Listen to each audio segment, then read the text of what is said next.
Bom, moçada, eu estou aqui hoje para mostrar para vocês os bridões que a gente tem utilizado aqui na metodologia Connect Horse. Tem muita gente perguntando, questionando o porquê que a gente agora mudou, que tem mais 2 novos modelos de bridão. Então vou mostrar para vocês aqui qual seria a função e o nosso objetivo com esses bridões, né? Então o primeiro bridão tradicional que a gente sempre usou e continua usando, tá? Vocês podem encontrar esse bridão aí diretamente no perfil da Connect Horse, na Connect Horse Grife. Então manda um direct lá que vocês vão encontrar dele. É um bridão com articulação simples, tá?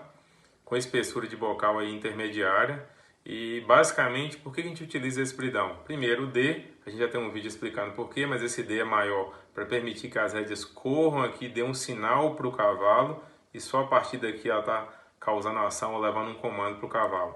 Segundo, por que esse formato de D aqui? Esse tamanho ele é propositalmente feito ou bolado para distribuir a pressão no canto da boca do cavalo, mas ao mesmo tempo, se eu tenho um cavalo que tenta fazer força ou brigar contra você, você tem esse finalmente dele aqui, que iria causar um desconforto maior se esse cavalo tenta torcer a cabeça e brigar mais com você. Então é só para permitir que se aumente a pressão sem aumentar a pressão nas mãos, caso necessário.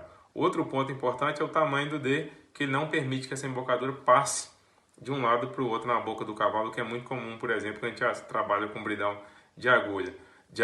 Com bridão de argola. E por que não ser o agulha? Porque o agulha iria amortecer aqui totalmente aqui na boca do cavalo e você não conseguiria ter esse aumento de estímulo se eu tenho um cavalo que tenta forçar ou torcer a cabeça. Então como é que esse bridão funciona? Vamos direto ao que importa aqui pra gente, que é o bocado. Esse bridão só aciona as rédeas, né, e o que a gente recomenda, que a gente trabalhe sempre acionando as rédeas uma de cada vez. Então se eu puxo para cá, puxo para a direita, eu teria uma ação basicamente aqui no canto esquerdo da boca do cavalo. E se eu puxo para a esquerda, essa pressão agora vem no canto direito da boca do cavalo. Então essa é a forma que a gente trabalha com a mão só nas rédeas e esse bridão trabalhando de um lado ou de outro na boca do cavalo. Porém, quando eu começo a acionar as duas mãos na rédea, o que acontece? Esse bridão vai se fechando, ele arredonda na boca do cavalo como ele está aqui, e a partir daqui ele começa a fazer o efeito que a gente chama de quebra-nozes, a gente começa a exercer uma pressão na mandíbula. Então o que a gente recomenda é que não faça muita força na boca do cavalo, não puxe forte, para você não exercer esse efeito quebra-nozes, que geralmente num potro novo, por exemplo, gera aquela reação de bater a cabeça, de abrir a boca, de levantar mais a cabeça, porque o cavalo está tentando fugir dessa pressão nas barras. Então esse seria um modelo tradicional que, bem utilizado, eu posso utilizar somente ele em qualquer fase da doma até um treinamento final de um cavalo. O segundo modelo aí, pensando em criar uma outra condição para trabalhar, um D exatamente igual ao outro, o que muda agora? Eu tenho um bridão que ele é biarticulado, ou seja, ele tem esse ossinho que a gente chama aqui no meio, né?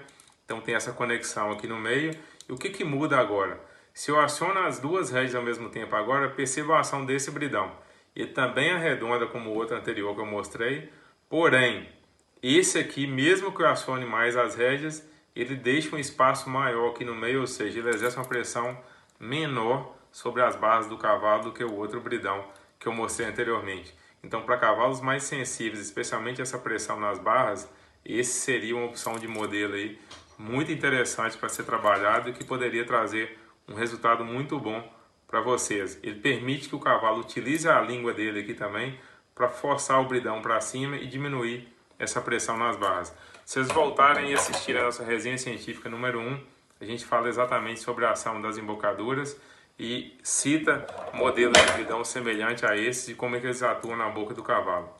E esse último aqui seria também o mesmo D, então a única coisa que vai mudar aqui é o bocado, e esse bocado do tipo biliar, né? Ou seja, um articulado que permite ele rodar aqui independente um lado e outro, mas que além disso, esse nosso aqui ele é um pouco mais curvado. O que acontece com ele então? Se eu aciono as rédeas, ele arredonda e ele não vai curvar mais que isso, ou seja, ele exerce uma pressão ainda menor nas barras do cavalo. E ele também permite que o cavalo, com a língua, diminua ainda mais essa pressão nas barras.